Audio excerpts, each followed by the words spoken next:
Corona काल में पिछले कुछ दिनों से बिजनेस के अखबारों में एक खबर छपवाई जा रही है। छपवाई शब्द का इस्तेमाल इसलिए किया है क्योंकि बार बार इस सेक्टर से जुड़े लोग इस पर बयान दे रहे हैं।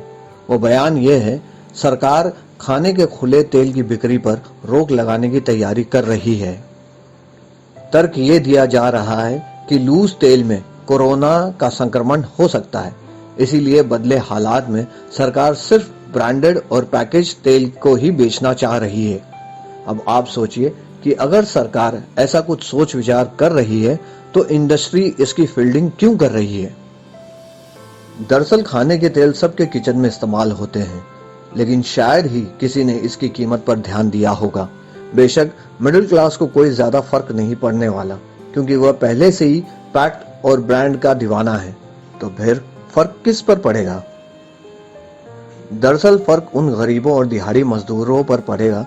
फर्क उन लोगों पर भी पड़ेगा जो शाम को काम से लौटते वक्त किराने की दुकान से शीशी या पॉलिथीन में तेल खरीदने जाते हैं। फर्क उन पकौड़े तलने वालों पर भी पड़ेगा जो हाट बाजार के दिन 2 पैसा कमाने की इच्छा रखकर सड़क किनारे दुकान लगाते हैं, क्योंकि पैकेज तेल से उनकी मार्जिन पूरी तरह से चरमरा जाएगी।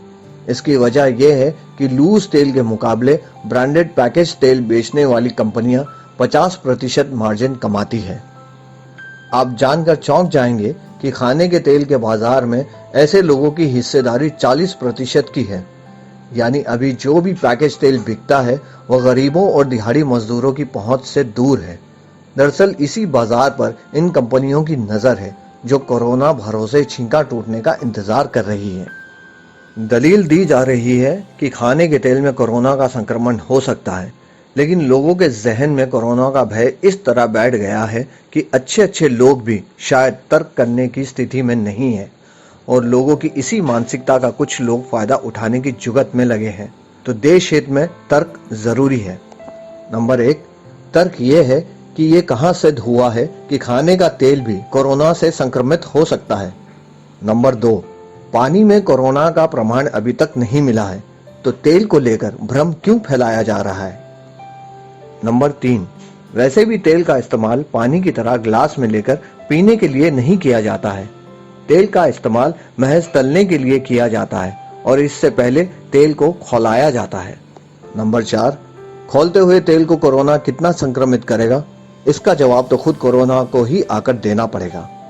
जो भी हो, लेकिन सवाल उठता है कि सरकार के कान में ये बात किसने डाली और कौन है जो लोगों को दिग्भ्रमित करने की कोशिश में लगा है।